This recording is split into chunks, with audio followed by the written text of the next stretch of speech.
Bonjour à tous. On va pouvoir mettre la lumière, sinon on va vraiment dormir. Bonjour à vous tous qui êtes ici. Bonjour à ceux qui nous regardent en ligne. On continue cette série sur la famille. On ne naît pas parents, n'est pas parents, n'est pas parents. Enfin, vous voyez, il y a des apostrophes, tout ça, on peut prononcer un peu bizarrement. Il y a plus ou moins des jeux de mots drôles. J'ai eu des retours sur le premier message assez hallucinant, sur cette introduction. C'est impressionnant en fait.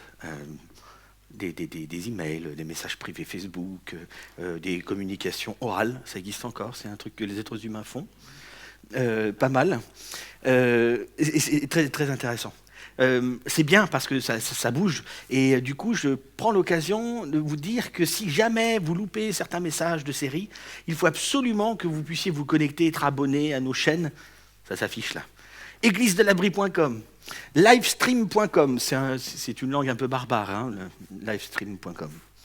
Livestream. En fait, c'est là où nous avons la diffusion Internet en live de nos célébrations, à l'instant, par exemple. Ils sont en train de regarder. N'hésitez pas à vous connecter là-dessus. Les messages sont là et les messages sont aussi sur YouTube.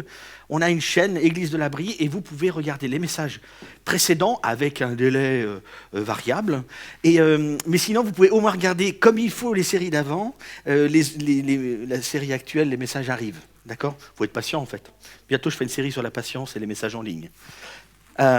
Et merci, un grand merci pour tous ceux qui font ce boulot, parce que c'est toujours du boulot, il faut retraiter les trucs, ça prend des heures et des heures, malgré tout, la technologie, ça prend quand même du temps que de s'occuper d'envoyer tout ça sur Internet. Bref, autre chose, souvent, en tout cas ce type de série, on en fait des contenus pour les petits groupes. Les petits groupes, pour nous, c'est la clé de ce qui... On aimerait que tout le monde puisse vivre. On aimerait que tout le monde puisse vivre dans un petit groupe.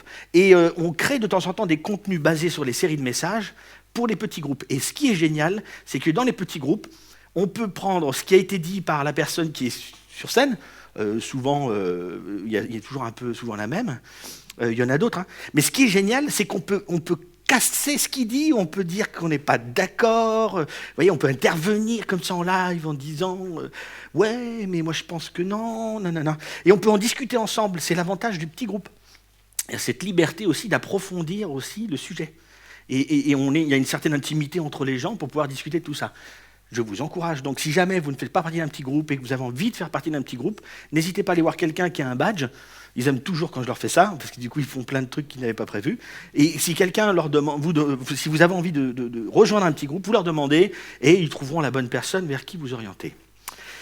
La semaine dernière, j'ai parlé pas mal du réel et de l'idéal. De ce qui est réel et de ce qui est idéal. Et nous avons vu que c'est des choses que Jésus nous a beaucoup mentionnées, le réel et l'idéal. Et le réel, en fait, c'est quoi ? Le réel, c'est... Certains sont dans une procédure de divorce. Le réel, c'est je suis dans un deuxième mariage, au moins. Le réel, c'est nous n'arrivons pas à avoir d'enfants. Le réel, c'est nous avons beaucoup d'enfants. Le réel, c'est je n'arrive pas à trouver un mari ou une femme pour bâtir quelque chose. C'est le réel. Le réel, c'est un enfant est parti et on ne sait pas où il est. Le réel, c'est peut-être que c'est un enfant prodigue qui va revenir et ça va être génial, mais peut-être que non. Ça, c'est le réel. Et je ne sais pas exactement pour vous ce qu'est le réel. Mais on vit tous une certaine réalité. On est tous faits comme ça, c'est la vie. Et on nous présente une espèce d'idéal, en fait, où on se dit, mais est-ce qu'il y a une vraie connexion entre ces deux points-là ? Et l'idée que nous avons vue et que Jésus nous propose, qu'il y a une vraie tension à garder entre le réel et l'idéal. Et l'idée est de ne pas résoudre cette tension. Il faut absolument la garder.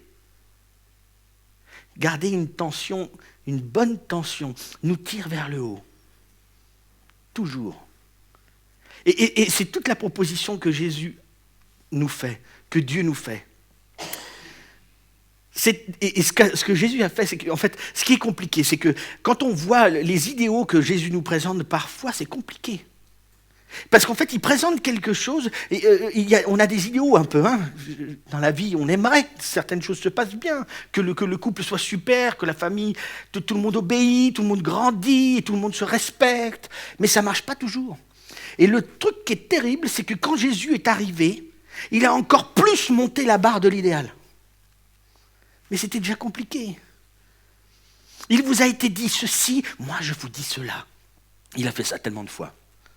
Il vous a été dit, tu ne commettras pas d'adultère, c'est pas bien de coucher avec la femme d'un autre. Je vous dis que si vous avez juste la pensée de le faire, de convoiter la femme d'un autre, vous avez déjà couché avec. Il monte la barre, il a monté la barre, c'est terrible. Le standard est monté toujours plus haut, l'idéal est devenu encore plus compliqué. Et en même temps, il a dit, il y a le pardon et la grâce. Je ne vous condamne pas pour cet idéal que vous n'arrivez pas à atteindre. C'est compliqué, la réalité de la vie. Et donc Jésus a enseigné et orienté vers un idéal et il a refusé de condamner ceux qui n'arrivaient pas à l'atteindre. C'est tout le propos de Jésus. Non seulement l'idéal est là, mais je le monte encore plus là, parce qu'en fait, c'est encore mieux pour vous si vous pouvez encore mieux vivre. Mais je sais que votre réalité, elle est là. Je ne vous condamne pas pour cela. Mais il faut, même si vous voyez que vous n'arriverez pas à avoir une famille idéale, c'est mort.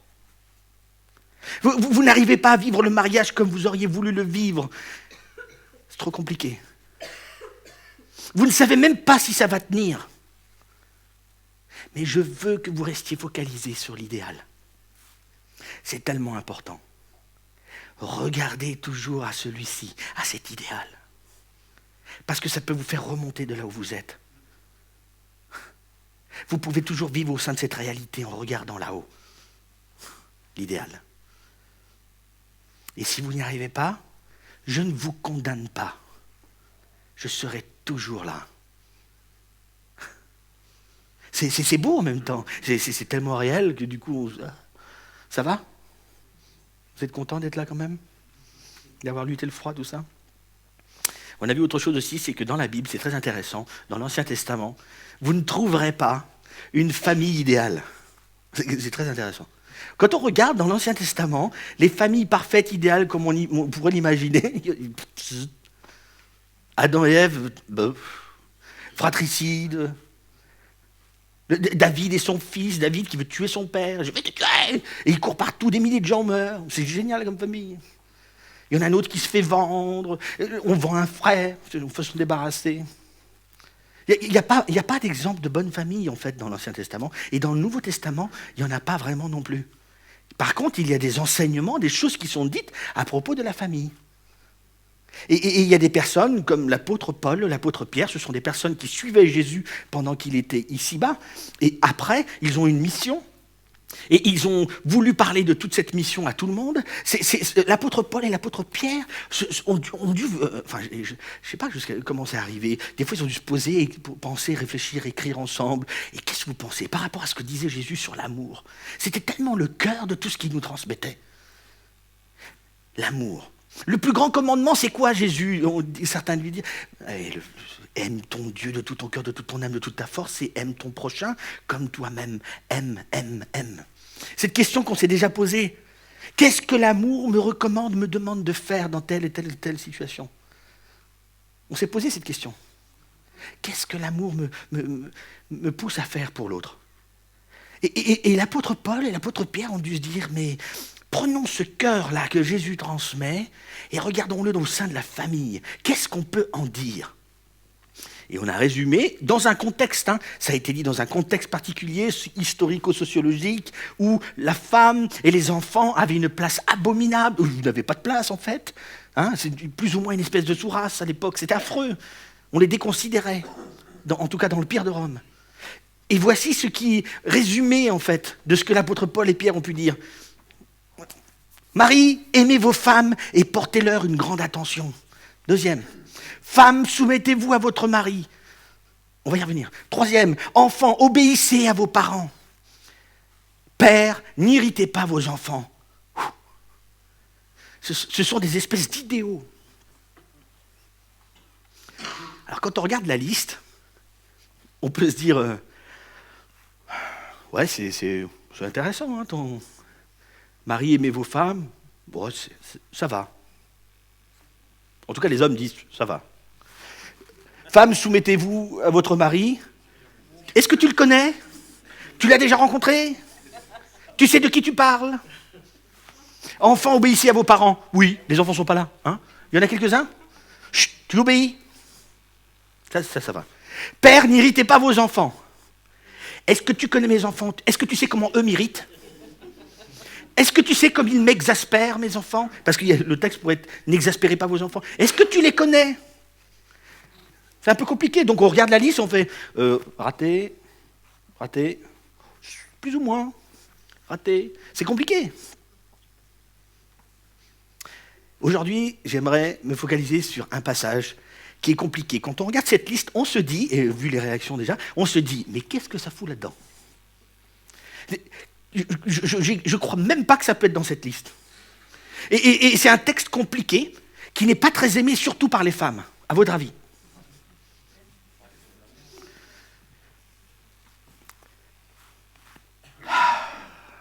C'est bon ça. Ça pique, c'est très très bon. Chères mesdames, restez. Chers messieurs, restez encore plus, parce que vous allez en prendre. Non mais c'est un passage qui est fabuleux. Et ce qu'il faut faire, c'est absolument regarder dans quel contexte c'est dit, pourquoi c'est dit, et comment c'est dit, comment c'est amené. C'est extrêmement important. Femmes, soumettez-vous à votre mari. De quoi parle-t-il? C'est quoi ça? Des autres. Vous voyez, direct. En fait, vous savez de quoi il s'agit? Il s'agit d'une application spécifique d'un principe que chacun doit appliquer. On va y venir. Et ça commence par les femmes, et vous allez voir après que ça avance. Les maris, les enfants et les pères. On va lire le passage. Éphésiens, c'est une lettre que Paul a écrite à des gens autour de Éphèse, qui est aujourd'hui dans l'actuelle Turquie, qui est encore un truc qu'on peut visiter sans peut-être mourir. C'est possible. C'est un très bel endroit, vraiment. Éphésiens.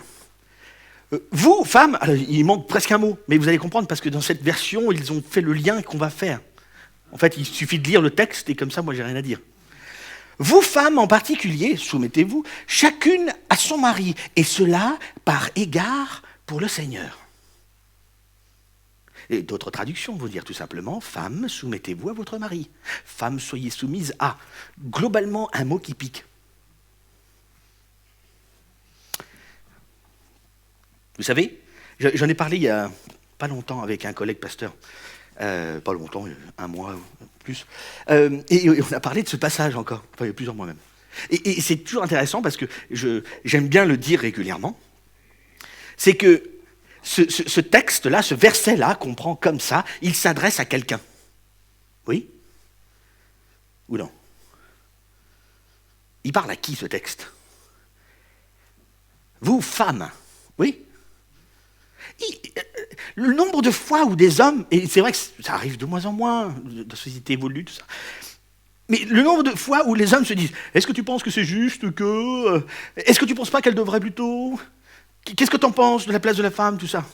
C'est très intéressant. Et en fait, l'idée, c'est écrit « Femme ». Ça ne te concerne pas, ce passage. Chut. C'est pas à toi qu'il est dit « Soumets ta femme » ou « Soumets les femmes ». C'est pas écrit, ça. Toi, tu as plein d'autres textes qui te parlent. Ça parle aux messieurs. Et il y en a plusieurs, et je vous garantis qu'ils piquent encore plus fort. Et c'est cela que nous, les hommes, on doit regarder, d'abord. C'est facile de regarder à celui... ok? En plus, j'ai montré... Ma femme est dans la salle, pour ceux qui regardent en ligne, elle était devant ma main. Mais je pense que c'est un signe spécial.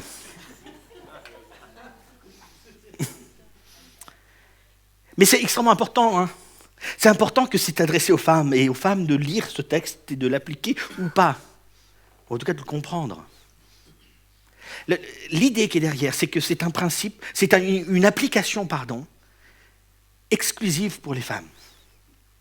basé sur un principe général que chacun doit appliquer. Chacun. Et vous savez que le verset 22 dans le chapitre 5 est précédé du verset 21. C'est génial! Et comme quoi, un petit peu d'étude apporte quelque chose. Ça va? Je vous trouve détendu. Le verset 22, c'est le principe global. Le verset 21, pardon. C'est le principe global qui fonde ça. Non, ah bon, ouais. Et parce que vous révérez le Christ, ou parce que vous avez crainte de Christ, vous vous soumettez les uns les autres. Je relis. Et parce que vous révérez le Christ, parce que vous avez crainte de Christ, Jésus-Christ, le Messie envoyé de Dieu, hein, ok ? Vous vous soumettrez les uns aux autres. Vous, femmes en particulier, chacune à votre mari. C'est pour ça que cette traduction, c'est permis, qui est la traduction du Sommer, c'est permis de faire le lien qui est naturel dans le texte. Très intéressant. Dans les relations familiales, la proposition que Dieu fait par la main de ces auteurs-là, c'est qu'on se soumette les uns aux autres. C'est qu'on ait un respect mutuel et que chacun essaye de servir l'autre. Que chacun essaye de penser aux besoins de l'autre avant ses propres besoins. Et c'est compliqué, le nombre de fois où je ne le fais pas. Mais le sujet, ce n'est pas de parler de moi aujourd'hui, sinon ma femme devrait prendre la parole, ainsi que mes beaux-parents. Et ça durerait longtemps. Parce que mes beaux-parents parlent, enfin ma belle-mère, bref. Je l'aime, c'est pour ça que je dis ça, c'est en ligne.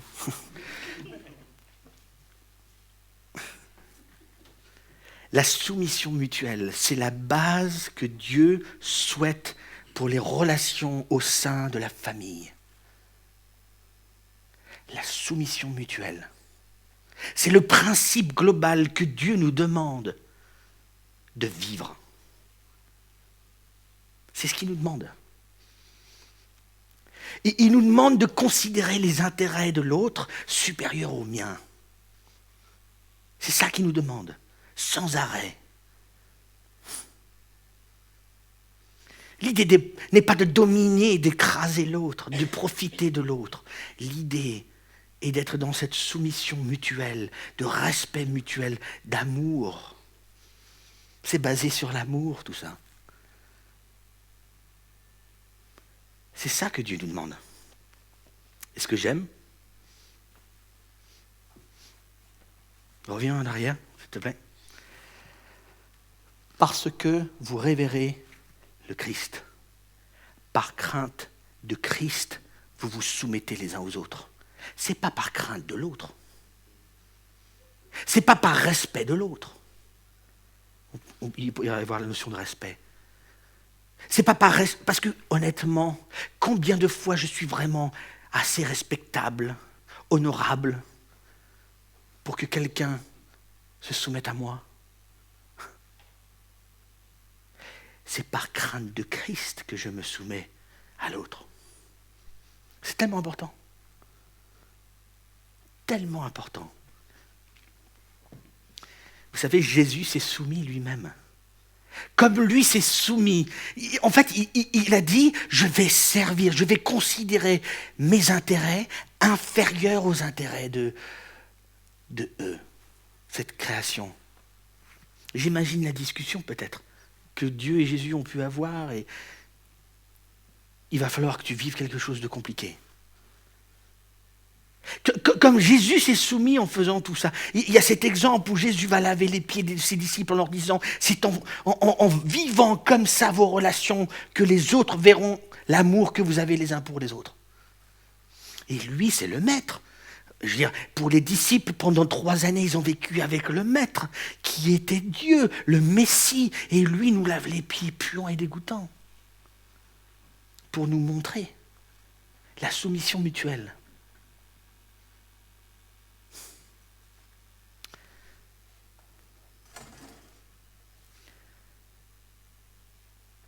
On dit qu'il est le Fils de Dieu, il est le premier. Et il a bien voulu vivre cette place de second.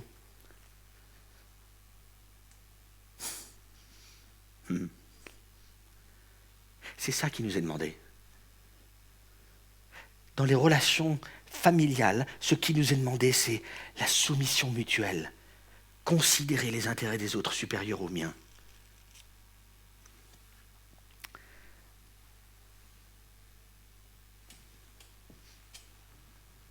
Avant de vous proposer la question que vous avez déjà mentionnée la semaine dernière, cette soumission mutuelle, c'est quelque part de dire sans arrêt, je suis là pour toi, je suis là pour toi, je suis là pour toi. Il y a une question que j'avais mentionnée comme étant la question qui révolutionnerait potentiellement toutes vos relations familiales. Une question hyper simple. Une question qu'on devrait tout le temps se poser quelque part. C'est une proposition, faites ce que vous voulez avec ça. Mais cette question-là est le produit de cette soumission mutuelle. Elle est le fruit de la conséquence de cette soumission mutuelle que Dieu nous propose pour la famille. C'est celle-ci. Que puis-je faire pour t'aider ? Que puis-je faire pour t'aider ? Que puis-je faire pour t'aider ? C'est une question qu'on devrait poser sans cesse. Que puis-je faire pour t'aider ? Vous savez, c'est une question. Les enfants, s'il y a des enfants ici, il n'y en a pas beaucoup peut-être, mais ou regardez en ligne, ils regarderont le message en ligne, c'est évident. En tout cas, poussez les gens à regarder les messages, si jamais vous avez des messages à transmettre, peut-être à votre belle-maman par exemple, qu'elle regarde plusieurs fois le message. Ou à votre gendre, faites-le regarder le message en boucle, ou à votre mari, enfin voilà. Que puis-je faire pour t'aider ? Chers enfants, si vous arrivez à la maison après le collège et vous jetez votre sac et vos chaussures à l'entrée, chose qui n'arrive jamais chez nous parce que tout le monde est ordonné, lorsque vous arrivez du collège et que donc vous vous débarrassez de ces éléments qui vous ont servi pour travailler à l'école, et que vous allez voir vos parents et que vous leur dites, après avoir fait vos devoirs convenablement, « Que puis-je faire pour t'aider, maman ? Que puis-je faire pour t'aider, papa ?» Vous imaginez un peu ? Imaginez que cette question est posée au moment où maman prend le thé avec les copines. Imaginez la tête des copines. La valeur que cette question aurait. Maman serait comme ça. Et tout le monde demanderait, comment t'as fait ? Dis-nous, s'il te plaît. Que puis-je faire pour t'aider ? N'oubliez pas de mettre une chaise derrière vos parents qui pourraient s'effondrer. Ça changerait tout, cette question. Parce que cette soumission mutuelle est à vivre entre tous. Mari, femme, enfant, enfant vers parent, parent vers enfant. Que puis-je faire pour t'aider, maman ? Et vous ? Les femmes ? Ça commence par le plus facile. Vous posez cette question à un bonhomme. La première chose qu'il va faire, c'est « Non, ça va. » Que puis-je faire pour t'aider ? Rien. Et quand même. Ça va, oui. Ça valorise au moins un minimum d'importance. Certains diraient qu'on jette un peu du poisson. Donnerait un peu d'importance à cet homme, quoi. Il a l'impression d'un coup d'être un peu valorisé. Mais non, ça va. Et vous, bonhomme, que puis-je faire pour t'aider ?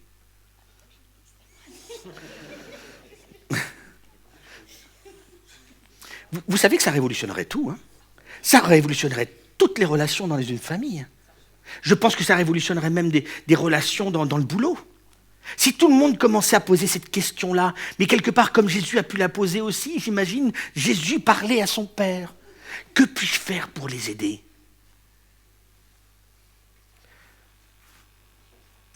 Tu vas perdre la vie. Ok. Que puis-je faire d'autre? Tu vas devoir être second, tu vas devoir laisser leurs intérêts devenir plus importants que les tiens. Que puis-je faire pour aider?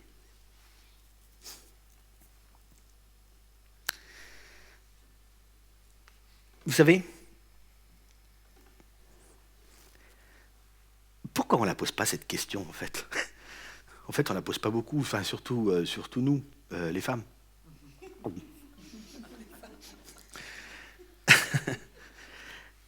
Pourquoi on ne la pose pas cette question?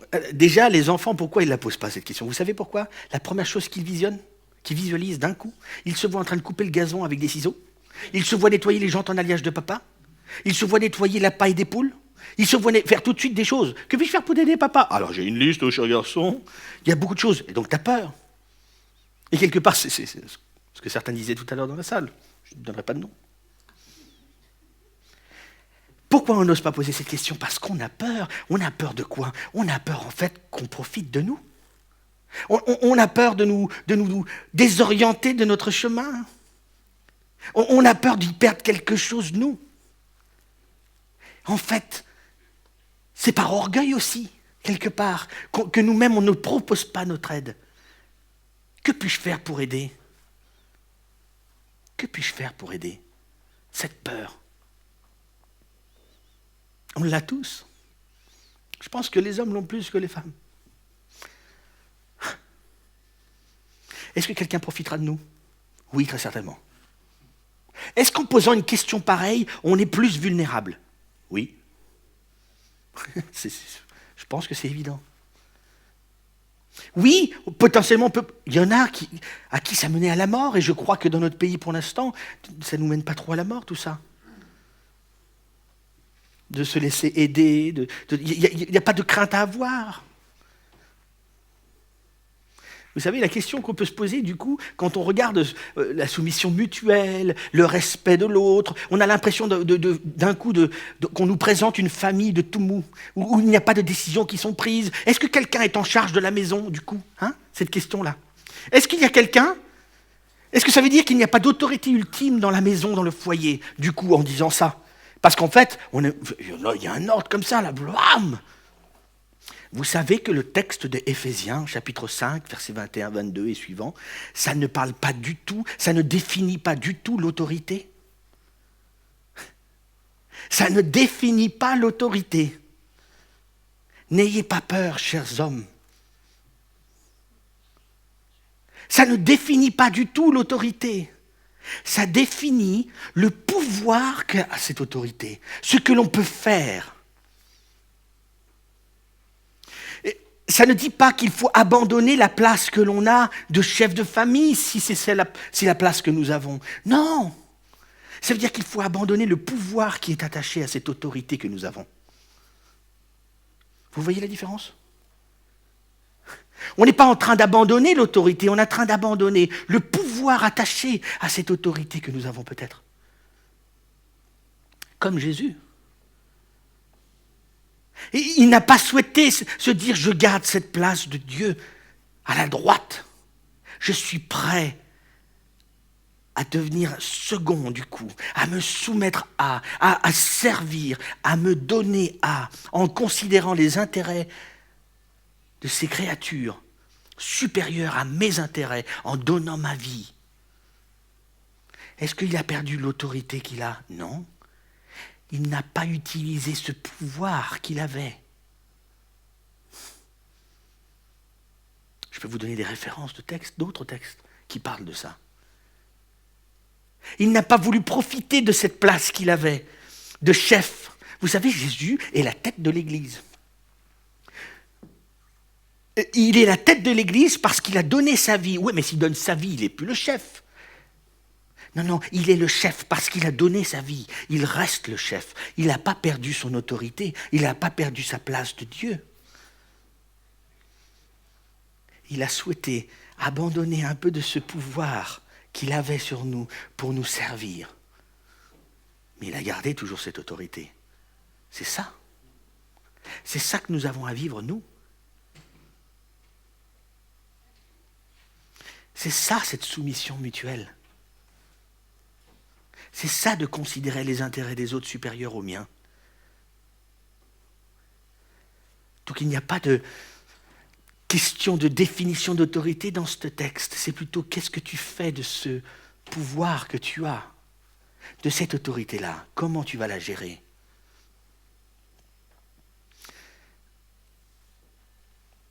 Si vous n'êtes pas chrétien, alors chrétien, c'est quelqu'un qui croit que Jésus est mort pour son péché, ressuscité d'entre les morts, et qui souhaite le suivre. Qui le croit vraiment. Pas juste dit en l'air, quoi. Si vous n'êtes pas chrétien, vous pouvez tout à fait appliquer ce que nous venons de dire aujourd'hui sans partager la foi avec nous. Que puis-je faire pour aider? C'est quelque chose que vous pouvez utiliser dans la maison. N'hésitez surtout pas, je pense que ça peut changer beaucoup de choses. C'est gratos. Par contre, si vous êtes chrétien, si vous dites que vous l'êtes, vous n'avez pas le choix. Donc c'est dur, hein. Avant d'être chrétien, si vous étiez en train de décider de devenir chrétien, c'est le moment de ne pas le faire. N'hésitez surtout pas. Ou hésitez plutôt. Mais si vous êtes chrétien, vous n'avez pas le choix. Parce que Jésus, c'est l'exemple même, c'est le modèle de ça. C'est ce qu'il a fait et il nous demande de l'imiter. Vous savez, dans le texte, ça dit « Marie, aimez vos femmes comme Jésus a aimé l'Église, il a donné sa vie pour elle. » De la même manière, messieurs, c'est ce que nous devons vivre. Et à nous, ça nous est bien recommandé. Vous savez pourquoi? Parce qu'on a tendance à l'oublier. Parce que pour nos femmes, se sacrifier, c'est plus facile que pour nous. Nous, il faut juste qu'on s'en rappelle. Et les femmes, il faut juste leur rappeler qu'elles sont tellement fortes, il faut juste leur dire « Calme-toi quand même ». C'est ça que dit le texte en version un peu light. Mais vous, les chrétiens, vous n'avez pas le choix d'appliquer ça. C'est un principe que Jésus a toujours appliqué. Je pense avoir donné les textes, oui, bien sûr. Il y a un texte dans l'Épître aux Romains, c'est une lettre que Paul a écrite aux gens de Rome, les Romains. Hein, ça va? En effet, au moment fixé par Dieu, alors que nous étions encore sans force, le Christ est mort pour des pécheurs. Nous étions encore sans force, nous avons besoin d'aide. Quand tu es sans force, tu as besoin d'être relevé. Parce que, vous voyez un peu? Plus force. À peine accepterait-on de mourir pour un juste. Peut-être quelqu'un aurait-il le courage de mourir pour le bien. Mais voici comment Dieu nous montre l'amour qu'il a pour nous.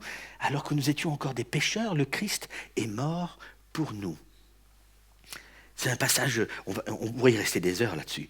Mais l'idée qui est derrière, c'est quoi? Lorsque nous avons besoin d'aide, Jésus, Dieu, a intervenu pour nous. Que puis-je faire pour aider? Aïe, j'arrive.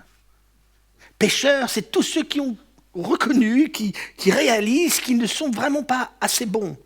C'est mort, on n'y arrive pas à être assez bon. Et on se dit, oh, j'y arrive pas. Tu as besoin d'aide, tu n'as pas assez de force pour tenir, tu n'as pas assez de force pour rester fidèle, tu n'as pas assez de force pour te battre pour ton mariage, tu n'as pas assez de force pour te battre contre ce divorce, tu n'as pas assez de force pour tout ça. Je suis là. Et c'est ce que Jésus a fait, il a donné sa vie pour nous aider, nous qui étions sans force, nous qui avions besoin d'aide. Donc, étant donné que c'est notre modèle à nous, chrétiens, on n'a pas le choix. Nous devons considérer les intérêts de l'autre supérieurs aux miens tout le temps. Je n'ai pas le droit de ne pas le faire, parce que mon modèle l'a vécu pleinement. Vous savez, cette question de que puis-je faire pour aider, il y a des temps où, lorsqu'on veut le moins possible poser cette question, c'est le moment qu'il faut poser plus la question.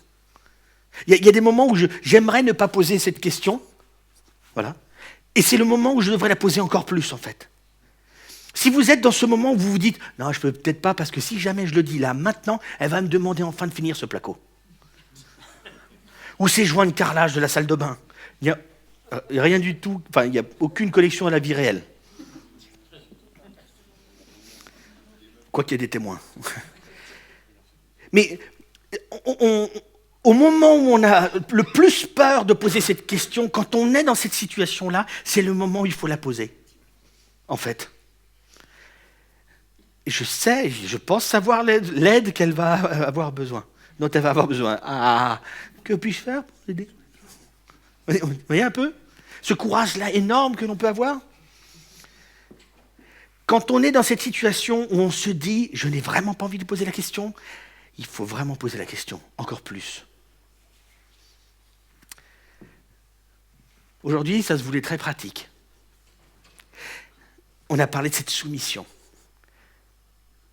On a parlé de cette soumission mutuelle, qui est le fruit de l'amour que Dieu, que Jésus nous demande de vivre au sein de la famille. Cette question, que puis-je faire pour aider? C'est pas trop dur de se rappeler de cette phrase en fait. Mais je suis sûr qu'on aurait tendance à l'oublier assez vite. Donc il faut vraiment la photographier, prenez vos téléphones, tout ça. Que puis-je faire pour aider? Que puis-je faire pour aider? Je suis sûr que nos familles seraient révolutionnées si chaque membre de la famille se posait cette question tous les jours à l'autre. Ce serait incroyable. Incroyable. Tous les jours. Toutes les heures. J'aimerais prier pour finir ce moment.